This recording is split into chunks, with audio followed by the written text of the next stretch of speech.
इस वीडियो में हम ये देखने वाले हैं कि अकाउंट के ऐसे महत्वपूर्ण 35 से 40 प्रश्न हम लोग इस वीडियो में देखेंगे जो कि उन प्रश्नों के परीक्षा में आने की संभावना 100% है।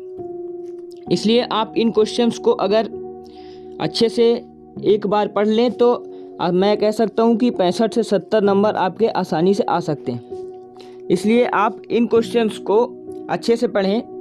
इसमें पहला क्वेश्चन हमारा है, प्रारंभिक पूंजी कोष से क्या तात्पर्य है? प्रारंभिक पूंजी कोष क्या होता है? प्राप्ति एवं भुगतान खाता, प्राप्ति एवं भुगतान खाता क्या है कि क्यों बनाया जाता है? सबसे पहले हम देखते हैं प्रारंभिक पूंजी कोष क्या होता है। गैर व्यापारिक संस्थाओं की क्या होती, कोई अपनी पूंजी नहीं होती है। वो क्या करते हैं कि प्रतिवर्ष होने वाली बचत को एकत्रित कर लेते हैं और इसी बचत को पूंजी कोष कहते हैं। दूसरा क्वेश्चन है, प्राप्ति एवं भुगतान खाता क्या है? प्राप्ति एवं भुगतान खाता इसके डेबिट पक्ष में क्या करते हैं कि विभिन्न मदों से हमारी जो कुल आय प्राप्त होती है तो उसे हम डेबिट पक्ष में लिखते हैं और क्रेडिट पक्ष में विभिन्न मदों के द्वारा हम जितने खर्चे करते हैं उन खर्चों को इधर दर्शाते हैं भुगतान खाते की तरफ। मतलब जिन चीज़ों का हमारे द्वारा भुगतान किया जाता है उनका डेटा भुगतान खाते के अंतर्गत होता है। तीसरा क्वेश्चन है, आय व्यय खाता क्या है और आय व्यय खाता क्यों बनाया जाता है? देखिए, गैर व्यापारिक संस्थाएं क्या है, अपनी आय व्यय की स्थिति जानने के उद्देश्य से आय व्यय खाता बनाती हैं और आय व्यय खाता के माध्यम से जो कंपनियां हैं वो अपने आय व्यय की स्थिति को जान लेती हैं, इसीलिए आय व्यय खाता बनाया जाता है। हमारा अगला क्वेश्चन महत्वपूर्ण क्वेश्चन है, रोकड़ बही से क्या तात्पर्य है? रोकड़ बही से तात्पर्य ये है कि रोकड़ बही में जो लेखे किए जाते हैं वो लेखे तिथिवार किए जाते हैं। रोकड़ बही में प्रतिदिन लेखे किए जाते हैं और रोकड़ बही मेन क्या है कि स्वतंत्र बही होती है। इसके बाद महत्वपूर्ण क्वेश्चन है, गैर व्यापारिक संस्था अपने द्वारा कौन कौन सी पुस्तक रखती हैं? तो गैर व्यापारिक संस्था के द्वारा बहुत सारी पुस्तकें रखी हुई होती हैं, जिनमें कि खाता बही हो गई, सदस्यों का रजिस्टर हो गया, स्टॉक रजिस्टर हो गया, संपत्ति का रजिस्टर हो गया, वेतन रजिस्टर हो गया जिसमें कि संस्था के विभिन्न कर्मचारियों को भुगतान किए जाने वाले वेतन का इसमें डेटा रखा जाता है, स्मारक रजिस्टर हो गया। ये सब चीज़ें गैर व्यापारिक संस्था के द्वारा रखी जाने वाली पुस्तकों के अंतर्गत आती हैं। साझेदारी अधिकार, साझेदारी अधिकार से तात्पर्य है हमारा कि साझेदार के क्या क्या अधिकार होते हैं। कोई भी यदि व्यवसाय किसी भी साझेदार के बीच में चल रहा है, किन्हीं दो साझेदारों के बीच में चल रहा है, तो उनके बीच में क्या क्या अधिकार होते हैं, उन सब चीज़ों को साझेदारी अधिकार के अंतर्गत दर्शाते हैं। जैसे कि व्यवसाय संचालन का अधिकार, पुस्तकें देखने का अधिकार, लाभ प्राप्त करने का अधिकार, ये सब अधिकार साझेदारी अधिकार के अंतर्गत आते हैं। स्थायी पूंजी खाता क्या होता है? स्थायी पूंजी खाता ऐसा खाता होता है जो कि इस खाते में केवल पूंजी का लेखा किया जाता है और ये पूंजी जो है बिल्कुल अस्थायी रहती है।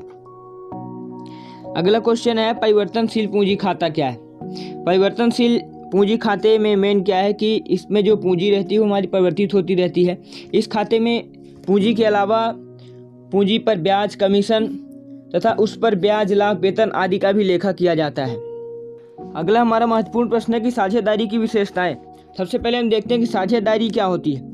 साझेदारी में जब दो या दो से अधिक व्यक्ति किसी भी व्यवसाय को आपस में मिलकर चलाना चाहते हैं तो उस प्रकार का व्यवसाय जो होता है वो साझेदारी व्यवसाय होता है।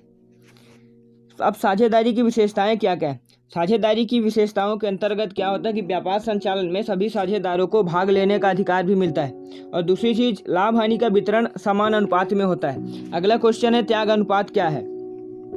साझेदारों के लाभ हानि अनुपात में परिवर्तन के फलस्वरूप जब कोई एक या एक से ज़्यादा साझेदार किसी अन्य साझेदार के पक्ष में अपने लाभ का कुछ भाग समर्पित करता है तो उसे त्याग का अनुपात कहा जाता है।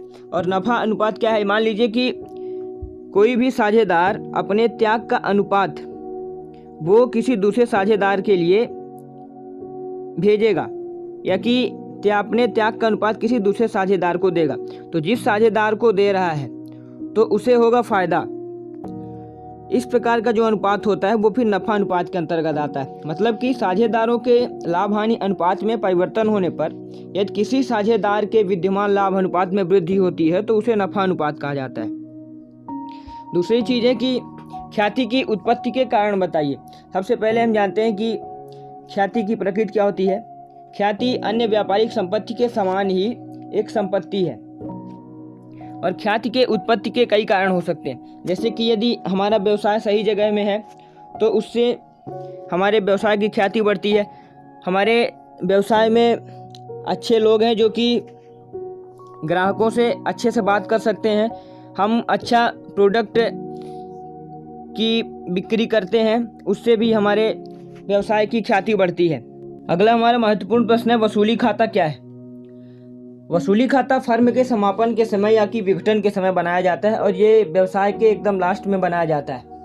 वसूली खाते के लाभ हानि को समस्त विद्यमान साझेदारों में बांटा भी जाता है। समापन के समय क्या होता है कि संपत्तियों के विक्रय एवं दायित्वों के भुगतान से होने वाले लाभ या हानि का पता लगाने के लिए वसूली खाते को बनाया जाता है। अगला क्वेश्चन हमारा महत्वपूर्ण प्रश्न है, पुनर्मूल्यांकन खाता क्या होता है। पुनर्मूल्यांकन खाता से तात्पर्य है कि यदि साझेदारी में कोई भी साझेदार की मृत्यु हो जाती है या कि व्यवसाय में कोई नया साझेदार प्रवेश करता है तो उसके दायित्वों का पुनर्मूल्यांकन करने हेतु पुनर्मूल्यांकन खाता बनाया जाता है। उसे बोला जाता है पुनर्मूल्यांकन खाता। अगला क्वेश्चन है कि फर्म के समापन की विधि क्या क्या है। किन विधियों से फर्म का समापन किया जा सकता है। तो उसके लिए यदि कोई साझेदार पागल हो जाए तब उस स्थिति में फर्म का समापन किया जा सकता है। यदि कोई साझेदार स्थायी रूप से अयोग्य हो जाए उस स्थिति में फर्म का समापन किया जा सकता है। यदि कोई साझेदार दुराचारी घोषित हो जाए या कि व्यवसाय में स्थायी हानि निरंतर हो रही हो तो इस स्थिति में भी फर्म का समापन किया जा सकता है। अगला क्वेश्चन है कि साझेदारी का समापन से क्या तात्पर्य है।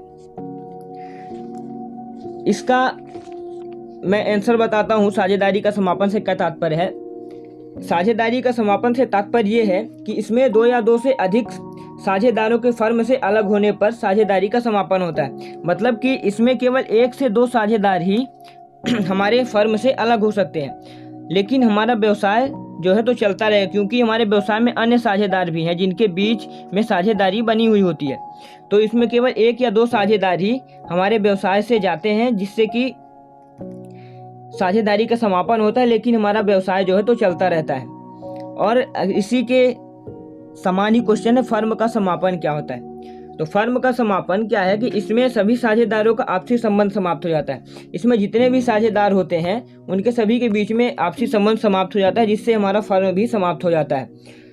तो फर्म के समापन से तात्पर्य यही है कि सभी साझेदारों के बीच आपसी संबंध समाप्त हो जाता है और इससे हमारा फर्म भी समाप्त हो जाता है। अगला हमारा महत्वपूर्ण प्रश्न है कि साधारण अंश क्या होता है। साधारण अंश को हम समता अंश भी बोल सकते हैं या कि इसका दूसरा नाम समता अंश होता है।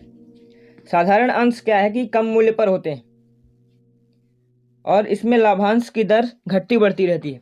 अगला क्वेश्चन है, पूर्वाधिकारी अंश क्या है। साधारण अंश की तुलना में इन अंशों का मूल्य अधिक होता है। इसकी तुलना में पूर्वाधिकारी अंश का मूल्य जो है तो अधिक होगा और निश्चित दर से लाभांश मिलता है। और पूर्वाधिकारी अंश में क्या है कि इनको प्रत्येक प्रस्तावों पर मत देने का अधिकार नहीं है, जबकि समता अंश में प्रत्येक प्रस्तावों पर मत देने का अधिकार है। हमने इसके पहले क्वेश्चन में फर्म का समापन देख लिया था। साधारण अंश हमने अभी देखा, पूर्वाधिकारी अंश भी हमने अभी देखा। इसके बाद हमारा अगला क्वेश्चन है, सार्वजनिक कंपनी क्या है। सार्वजनिक कंपनी ऐसी कंपनियां होती हैं जो कि प्राइवेट कंपनियां नहीं होती हैं, वो कंपनियां सार्वजनिक कंपनियां होती हैं। और निजी कंपनी इसके सेम विपरीत, जो कि सार्वजनिक कंपनी ना हो करके निजी कंपनी होती है। अगला हमारा महत्वपूर्ण प्रश्न है, अंश प्रीमियम से क्या तात्पर्य है। जब कोई कंपनी अपने अंश को उसके सम मूल्य से अधिक मूल्य पर निर्गमन करती है तो इस निर्गमन को प्रीमियम पर निर्गमन कहा जाता है। भारतीय कंपनी अधिनियम 2013 के अनुसार अंश प्रीमियम का प्रयोग निम्नलिखित कार्यों के लिए किया जा सकता है। जैसे कि पहला क्या है कि प्रारंभिक व्ययों को अपलिखित करने हेतु या कि अंशधारियों को बोनस शेयर करने हेतु। अगला हमारा क्वेश्चन है कि कंपनी क्या है। कंपनी शब्द से क्या अर्थ है, इन सब चीज़ों को समझाइए, बहुत महत्वपूर्ण क्वेश्चन है। कंपनी से आशय है कि व्यक्तियों के एक ऐसे समूह से जिनका समामेलन किसी अधिनियम के अंतर्गत लाभ कमाने के उद्देश्य से किया जाता है, उसे कहते हैं कंपनी। अगला महत्वपूर्ण प्रश्न, अंशों के हरण की पद्धति या कि अंशों के हरण की क्या क्या दशाएं हैं, इन सब चीज़ों को इसमें दर्शाना है। तो अंशों के हरण की दशाएं हैं कि हरण का अधिकार अंतर नियमों द्वारा दिया जाना है, हरण का एक उपयुक्त कारण हो, हरण का प्रस्ताव संचालकों की सभा द्वारा पारित हो तथा हरण के पूर्व अंशधारी को सूचना हो। ये क्वेश्चन भी बहुत महत्वपूर्ण है। इसके बाद हमारा अगला क्वेश्चन है कि ऋण पत्र से क्या आशय है। हम देखते हैं कि ऋण पत्र से क्या आशय है। ऋण पत्र कंपनी द्वारा लिए गए ऋण का एक प्रमाण पत्र होता है। परिभाषा के रूप में हम बोल सकते हैं कि कंपनी द्वारा लिए गए ऋण का प्रमाण पत्र ही ऋण पत्र कहलाता है। और ऋण पत्रधारी जो होते हैं वो कंपनी के प्रबंध एवं संचालन में भाग लेने का उनका कोई अधिकार नहीं होता है। अगला क्वेश्चन हमारा है कि अंश पत्र क्या है। कंपनी की पूंजी का एक छोटा सा भाग जो होता है उसका प्रमाण पत्र अंश पत्र कहलाता है, या कि कंपनी की पूंजी के एक छोटे से भाग को अंश कहते हैं और उसके प्रमाण पत्र को अंश पत्र कहते हैं। अंश पत्रधारी जो होते हैं वो कंपनी का स्वामी होता है।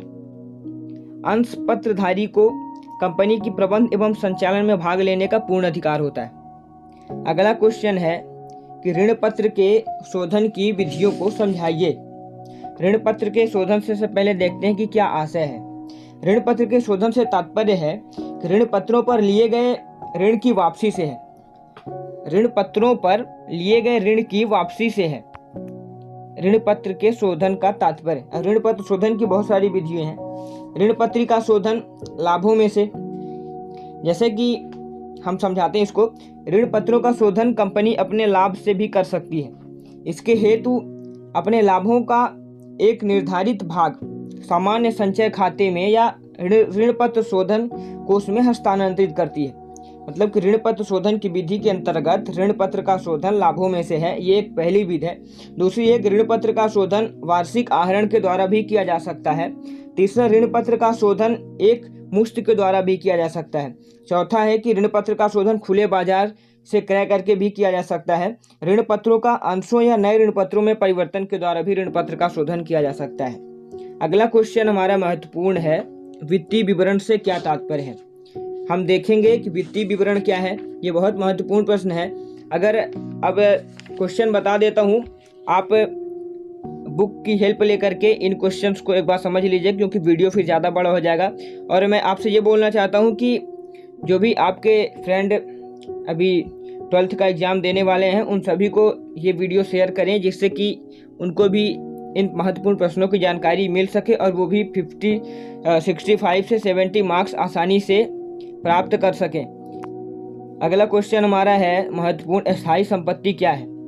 अस्थायी संपत्ति हमने शायद ऊपर के क्वेश्चनों में देख लिया है, ऐसी संपत्ति जो कि अस्थायी रहती है। अगला क्वेश्चन है, वित्तीय विश्लेषण से क्या तात्पर्य है। अनुपात विश्लेषण से क्या तात्पर्य है, ये भी बहुत महत्वपूर्ण प्रश्न है। लेखांकन अनुपात से क्या तात्पर्य है। वीडियो बहुत लॉन्ग हो जाएगा, इसलिए मैं अब क्वेश्चन बता देता हूँ, आप अपने हिसाब से आंसर इनके देख लीजिएगा। अनुपात के प्रकार को समझाइए। अगला क्वेश्चन है, रोकड़ प्रवाह से क्या तात्पर्य है और रोकड़ तुल्य से क्या तात्पर्य है। ये सभी क्वेश्चन बहुत महत्वपूर्ण है। आप 65 से 70 मार्क्स इन क्वेश्चन को पढ़ करके आसानी से ला सकते हैं।